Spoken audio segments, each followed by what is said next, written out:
don't speculate about movements on Kabul, but how would you describe the situation now? Is Kabul under threat?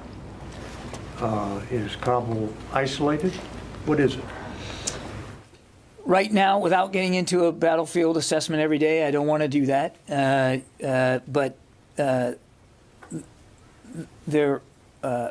Kabul is not right now in an imminent threat environment.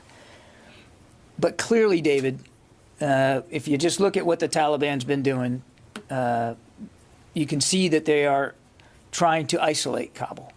Now, what they want to do if they achieve that isolation, I think only they can speak to. But you can see a certain effort to isolate Kabul. It is not unlike the way they've operated in other places of the country, isolating provincial capitals and sometimes being able to force a surrender without necessarily much bloodshed. Again, I can't speak for what their intentions are.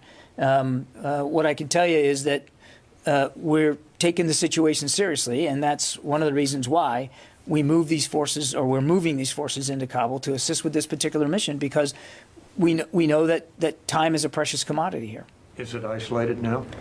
I don't want to get into a specific intelligence assessment on the battlefield. I just don't want to do that. But clearly, from their actions, it appears as if they are trying to get Kabul isolated. Lucas. Let me try it this way. The main arteries going into Kabul.